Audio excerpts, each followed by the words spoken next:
Kwa yakini sisi wakati tunafikiri na kujiuliza wakati ule tunaandaa,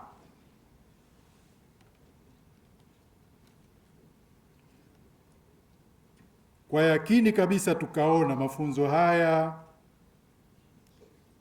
na kwa namna mada zilivyoandaliwa tutapata majibu ya maswali haya muhimu. Aidha, sio tutapata majawabu tu, bali pia kutuongezea weledi na maarifa kama mawakili wa serikali tunapoanza utekelezaji wa Dira 2050. Maana tumeanza siku chache tu zilizopita, na sisi hatutaki kuwa watu ambao tutakwamisha. Tunataka tuwe watu ambao tutakuwa champions towards realization ya malengo ya dira. Na ndio maana hamasa hiyo lazima iwe kubwa miongoni mwetu. Natamani niwaambukize kwa namna ambavyo navyoumwa na utekelezaji wa dira hii.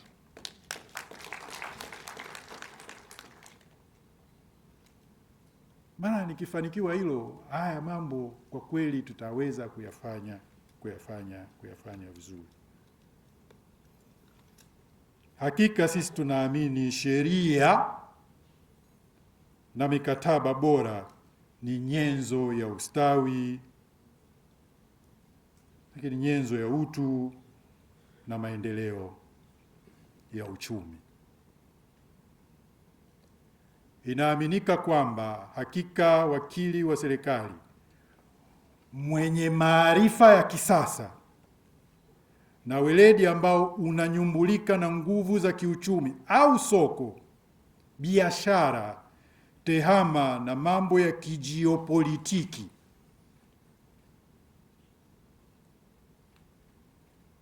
ndio maana hapa kuna mada kabisa kuhusu geopolitical affairs.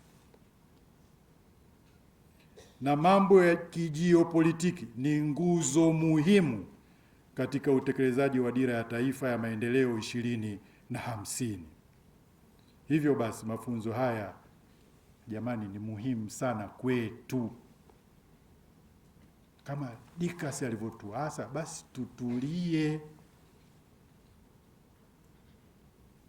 Maana tumetafuta resources, tumetafuta fedha kwa ajili yenu,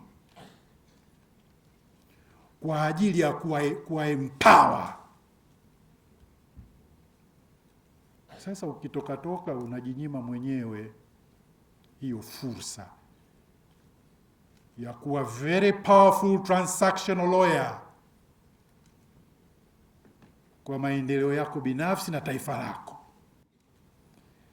Ya utekelezaji wa Dira 2050 katika rasilimali fedha itatoka sekta binafsi. Ni nyingi, 70%. Na kwa maana hiyo basi, je, ni namna gani tunaweza kuimarisha PPP? Leveraging PPP kwenye utekelezaji wa miradi ya kimkakati ya kimaendeleo. Na ndio maana mnaona kuna mada za PPP humu.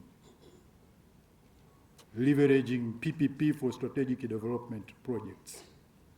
Mr. Alex Deverox, Legal Director Clyde & Co. Tumetumia resources kumleta ili atusaidie kuona maana 70% sio mchezo, nyingi.